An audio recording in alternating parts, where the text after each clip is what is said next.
नमस्कार, स्वागत है आपका डीटीएस की ऑनलाइन क्लासेस में। मैं अरुण शुक्ला। ध्यान रखिएगा, आज जो प्रारंभ हो रहा है वो उपसर्ग का भाग है। ये उपसर्ग क्या है?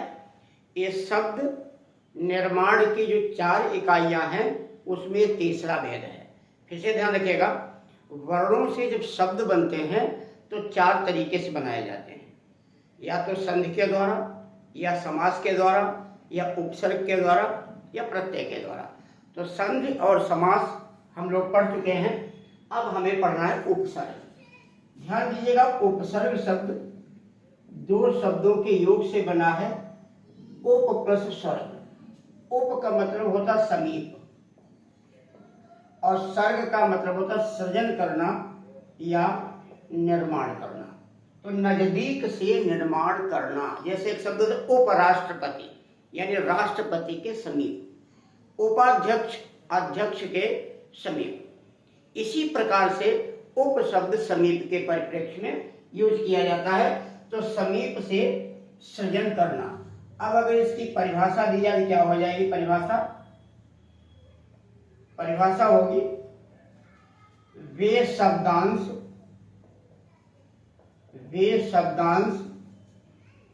जो किसी शब्द के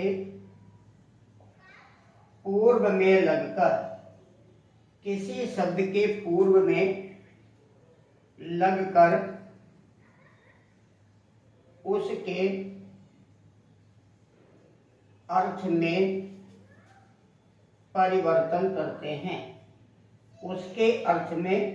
परिवर्तन करते हैं। अब अगर पढ़ते समय एक एक बिंदु को ध्यान में रखा जाए तो कुछ चीजें बहुत ज्यादा क्लियर हो जाती हैं। अब यहाँ क्या एक शब्द आया? बेशब्दांश। इसका मतलब हुआ उपसर्ग शब्द नहीं है। शब्द के अर्थ होते हैं, उपसर्ग का कोई अर्थ होता नहीं है। तो क्या ध्यान रखेंगे? उपसर्ग का कोई अर्थ होता नहीं है, बल्कि अर्थ लिया जाता है, अर्थ माना जाता है। जैसे विदेश, बी माने दूर और देश माने देश, तो बी माने दूर नहीं होता है, यहाँ पर बी दूर के परिप्रेक्ष्य में माना गया है।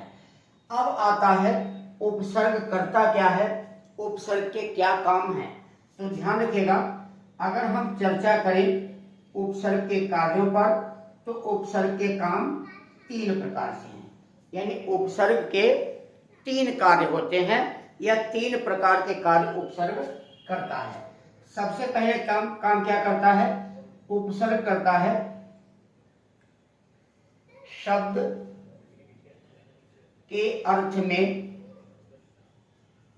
वृद्धि करता है। सबसे पहला काम हो गया शब्द के अर्थ में वृद्धि करना, यानी शब्द के अर्थ को बढ़ा देना। अगर किसी शब्द से पहले उपसर्ग लग जाएगा तो शब्द का जो अर्थ होता है वो और ज्यादा महत्वपूर्ण हो जाएगा। जैसे ध्यान दीजिएगा, अगर यहाँ लिखा शब्द ज्ञान और ज्ञान से पहले बी उपसर्ग लगा दें तो विकसित ज्ञान।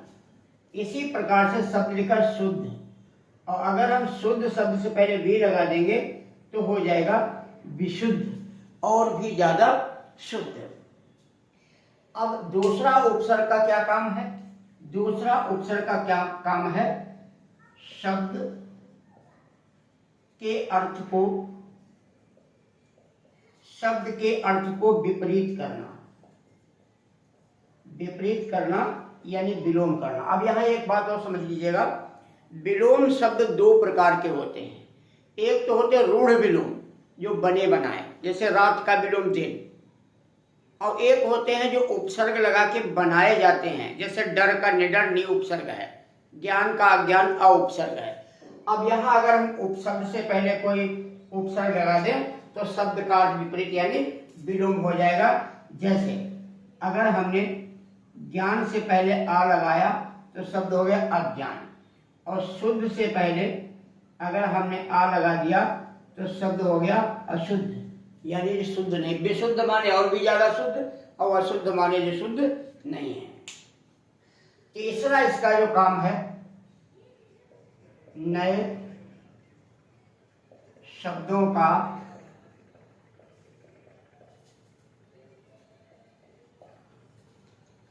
निर्माण करना। ये उपसर्ग क्या करता है? नए शब्द बना लेता है। कैसे? जैसे कोई शब्द पहले से बना है, उपसर्ग लगाते जाओ और शब्द का अर्थ बदलता चला जाएगा। जैसे अगर मान लिया शब्द है हार, और हार से पहले उपसर्ग लगाओ वी, या लगाओ आ, या लगाओ प्र, या लगाओ सम। देखो, अगर हार से पहले वी लगाए तो बिहार हो गया, आ लगाया तो आहार हो गया, प्र लगाया प्रहार हो गया, और सम लगाया संहार हो गया। तो अब याद ध्यान दीजिएगा, उपसर्ग का पहला काम था शब्द के अर्थ में वृद्धि कर देना। दूसरा काम क्या था? शब्द के अर्थ को विपरीत कर देना। तीसरा काम क्या था?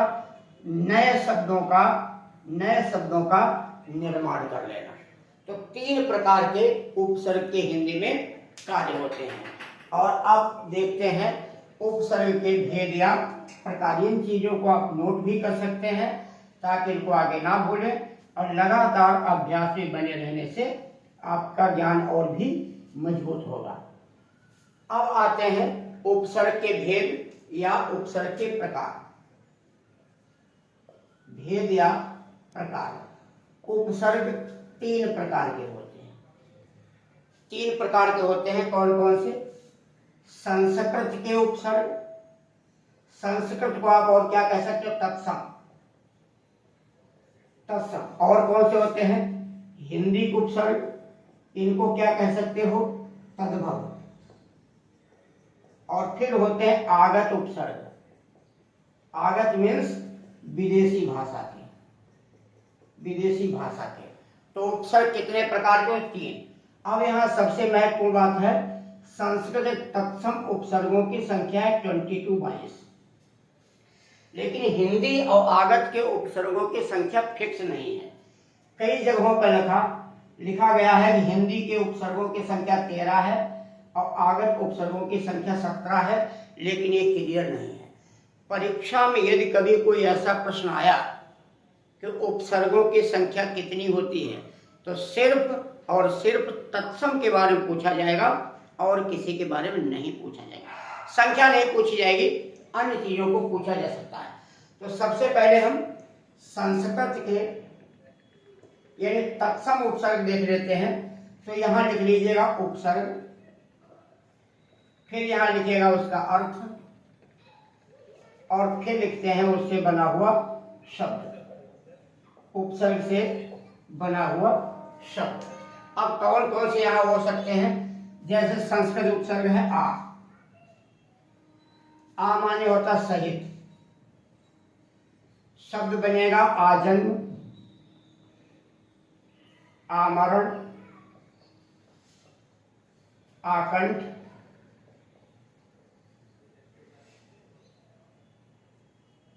आकंठ। इसी प्रकार से अगर आ जाए निर, हलंत होगा नीचे।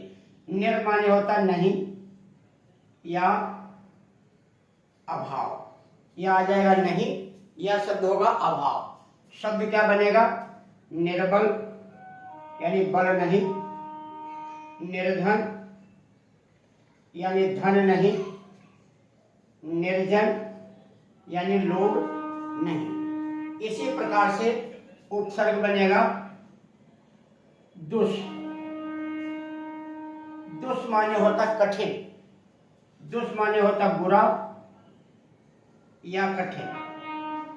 शब्द बनेगा दुस्साहस, दुशासन और दुष्कर्म। अब यहां एक चीज ध्यान रखिएगा कि उपसर्ग में श और इस, इन 2 सा का प्रयोग प्रायः वर्जित है। दुशासन में भी दुष उपसर्ग है, दुस्साहस में भी दुष उपसर्ग है, और दुष्कर्म में भी दुष उपसर्ग है। फिर भी परीक्षा को ध्यान में रख करके यहाँ पर लिख दीजिएगा उपसर्ग है दुष, यहाँ लिख दीजिएगा उपसर्ग है दुष, और यहाँ लिख सकते हो उपसर्ग है दुष। फिर इस प्रकार से होता है उपसर्ग परि। परि माने होता है चारों ओर, चारों ओर। शब्द बनेगा पर्यावरण, पर्यावरण, पर्यायवाची और परिवर्तन, ऐसे बहुत से शब्द इसमें से बन जाएंगे। फिर इसमें उपसर्ग आता है अधि। अधि माने होता श्रेष्ठ या ऊपर या बड़ा। अब जैसे आ जाएगा अध्यक्ष, अधिवक्ता शब्द क्या आ जाएगा, अधिवक्ता शब्द आ जाएगा इसमें अध्ययन। क्या शब्द आ जाएगा, अध्ययन। अब इसी प्रकार से उपसर्ग आ जाता है और देखते हैं उत। उत माने भी होता है श्रेष्ठ। क्या होता है उत माने, उत माने ऊपर भी होता है, उत माने श्रेष्ठ भी होता है, यानी श्रेष्ठ भी है और इसका मतलब ऊपर भी होता है। जैसे उत्थान, उत्कर्ष, उन्नत, उन्नत, उज्ज्वल, उल्लेख। ये ध्यान रखिएगा, ये सब में उत उपसर्ग ही है। उत प्लस नति उन्नति, उत प्लस ज्वल उज्ज्वल, उत प्लस लेख उल्लेख। प्राय अब जैसे करेगा उज्ज्वल में उज होगा, उज कोई उपसर्ग नहीं होता, उल कोई उपसर्ग नहीं होता, तो उज्ज्वल, उन्नत और उल्लेख में भी उत उपसर्ग का प्रयोग होगा। इस बात को जरूर ध्यान में रखिएगा। और अब संस्कृत के अलावा अगर कोई उपसर्ग देखते हैं तो हिंदी के, संस्कृत के बाद में हिंदी यानी तद्भव उपसर्गों को कुछ समझ लेते हैं। अगला है तद्भव उपसर्ग। तद्भव उपसर्ग में यहां भी लिख लीजिएगा उपसर्ग, यहां लिख लो उसका अर्थ क्या होता है और यहां लिख लो उससे कौन से शब्द बनते हैं। अब जैसे इसमें आएगा अन, अन माने होता है नहीं या अभाव, शब्द बनेगा अनबन, शब्द बनेगा अनमोल, शब्द बनेगा अनमना। क्या बनेगा, अनमना। इसी प्रकार का शब्द आता उ, उ माने होता अलग, अलग। जैसे बनेगा उजाड़, शब्द बनेगा उधार, ऐसे बनता उन। ये सबसे महत्वपूर्ण है, कई बार परीक्षा में आ चुका है। उन माने होता एक कम, जैसे 19, एक कम 20, 29, एक कम 30, 59, एक कम 60। ये परीक्षा पूछा जा चुका है। 59 शब्द में उन का क्या अर्थ है, तो 59 शब्द में उनका अर्थ है एक कम। ये जरूर ध्यान रखिएगा। 59 में ऐसे बहुत से इसमें शब्द आ जाते हैं, अन आ जाएगा, उ आ जाएगा, अब आ जैसे अबगुल हो जाएगा, बहुत से ऐसे शब्द इसमें आ जाते हैं जो हिंदी के उपसर्ग के अंतर्गत आते हैं। ठीक है। अब इसके बाद में हम कुछ आगत, सबसे ज्यादा संख्या जो है आगत उपसर्गों की है। हालांकि कोई संख्या फिक्स नहीं की गई, लेकिन प्रयोग में अगर देखा जाएगा तो सबसे ज्यादा संख्या उसी की आएगी, आगत। आगत मीन्स विदेशी भाषाओं के उपसर्ग है। इसमें सबसे पहले फारसी भाषा के उपसर्ग देखते हैं। जैसे यहां लिख लो उपसर्ग, यहां लिख लो अर्थ और यहां लिख लो उससे बने हुए शब्द। जैसे आएगा बे, बे माने नहीं, जैसे शब्द बनेगा बेशर्म, बेहया, बेवफा। फिर आएगा बा, बा माने सहित या साथ, जैसे बाकायदा, बावजूद। इसी प्रकार से आ जाएगा पाक, पाक माने होता है पवित्र, नहीं पाक को न लिख करके ना, ना माने नहीं, ना उपसर्ग का प्रयोग हो जाएगा नहीं के संदर्भ में। नापाक, नामर्द, नामाकुल, नामाकुल। इसी प्रकार से आ जाएगा ला। ला फारसी का शब्द है, ला माने नहीं। शब्द आ जाएगा लापता, लावारिस, लाजवाब, लाजवाब। इसी प्रकार से आ जाएगा सर। सर माने होता मुख्य। जैसे शब्द बनेगा सरकार, सरहद, सरपंच, और सबसे महत्वपूर्ण शब्द आ जाता है सरजमी। फिर आ जाता है दर। दर माने होता में। जैसे दर असल, दरमिया। फिर आता है ऐन। ऐन माने होता ठीक। जैसे शब्द क्या आ जाएगा, ऐन वक्त, ऐन मौका, ऐन मौका। तो ध्यान रखिएगा, बे, बा, सर, ना, ला, सर, दर, ऐन, ये सभी फारसी भाषा के उपसर्ग हैं और इनसे बने हुए शब्द जो लिखे हुए हैं, ये सभी शब्द, ये भी आता है कौन शब्द किस भाषा का है, ये भी शब्द फारसी भाषा का है। इसके बाद आगत में ही आते हैं अंग्रेजी के। आगत मतलब जो हिंदी भाषा नहीं है, संस्कृत भाषा नहीं है, विदेशों से आई है, उन सबको आगत भाषा कहते हैं। तो कुछ देख लेते हैं अंग्रेजी के उपसर्ग। कौन सी भाषा के? अंग्रेजी। यहाँ शब्द आ जाएगा उपसर्ग, यहाँ आ जाएगा अर्थ, और यहाँ आ जाएगा उससे बना हुआ शब्द। जैसे आ जाता हेड। हेड माने मुख्य या प्रमुख। जैसे head master, head office, head office. इसी प्रकार चीफ। चीफ माने भी मुख्य होता है। शब्द आएगा चीफ मिनिस्टर,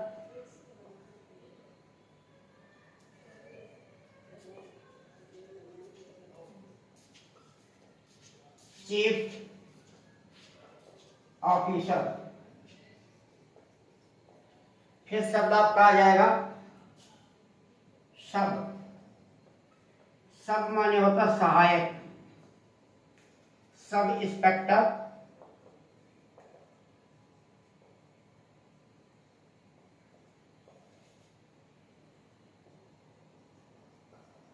सब स्टेशन।